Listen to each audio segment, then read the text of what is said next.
Alors, je lisais récemment l'histoire de Pharaon et de Moïse, quand Moïse il va aller demander à Pharaon de libérer le peuple d'Égypte, et que Pharaon va lui dire non 9 fois, et à chaque fois qu'en fait Pharaon va dire non, Dieu va envoyer une plaie pour dire à Pharaon, bah en fait si, il faudrait que tu laisses partir le peuple.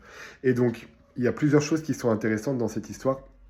La première, c'est que déjà, on voit quand même que Dieu, il est patient et il est longanime avec nous. En fait, il aurait pu éradiquer Pharaon, il aurait pu lui faire tomber une maladie et le faire mourir. Mais en fait, non, à chaque fois, Dieu, il va laisser une nouvelle chance à Pharaon en lui disant, mais laisse partir le peuple, laisse partir le peuple. Il va lui laisser jusqu'à 10 chances, jusqu'à ce que malheureusement, le fils aîné de Pharaon meure parce que Pharaon n'avait pas voulu le laisser partir. Donc ça, c'est la première chose. Mais la chose que je trouve vraiment intéressante, c'est de voir en fait à quel point on peut être en capacité de rester borné et de ne pas vouloir écouter Dieu malgré tous les signes qui sont arrivés. C'est-à-dire que Pharaon, il a eu quand même des signes extraordinaires. Il y a l'eau qui s'est changée en sang. Il y a eu des catastrophes naturelles qui ont été prédite par Moïse. Il y a eu beaucoup de choses qui ont été détruites. À chaque fois, ça avait été annoncé par Moïse, mais Pharaon, il se repentait, disait oui, c'est bon, vous pouvez y aller. Et puis dès qu'en fait la catastrophe était finie, il revenait sur son avis et il revenait à ses mauvaises habitudes.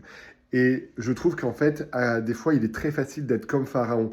C'est-à-dire que on est tous d'accord pour voir que, mais entre ce qui se passe en Iran, entre ce qui se passe en Ukraine, entre ce qui se passe dans de nombreux endroits du monde où il y a la guerre, où il y a des crises économiques, où il y a des problèmes et plein de choses comme ça, en fait, toutes ces choses-là peuvent nous étonner, mais en fait, elles ont été annoncées par Jésus dans Matthieu 24 et 25.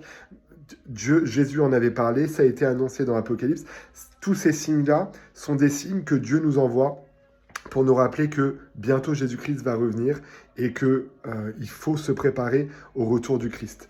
Et comme Pharaon, des fois on peut se dire ah oui non mais c'est des signes mais j'y prête pas attention parce que ou alors je me repens et puis dès que la guerre elle est finie, dès que le Covid était fini, et ben hop on retourne à nos mauvaises habitudes et on refait ce qu'on faisait avant. Et donc voilà, c'est le petit message que je voulais nous partager parce que je m'implique dedans. Ne soyons pas comme Pharaon, ne soyons pas aveugles aux signes que Dieu a donnés. Dieu a annoncé, il a annoncé sa parole. Préparons-nous au retour du Christ et nous éviterons beaucoup de plaies inutiles dans notre vie. Parce que un des enseignements aussi qu'on tire de cette histoire entre Pharaon et Moïse, c'est que toutes les personnes qui ont écouté Moïse ont été protégées. Et elles n'ont pas eu à subir les plaies comme ce fut le cas pour Pharaon et les gens qui n'ont pas voulu écouter Moïse. Et donc c'est la même chose pour nous. Si on écoute la voix de Dieu, si on lit les Écritures, on saura comment être protégé et Dieu nous protégera comme il a protégé le peuple d'Israël avec Pharaon.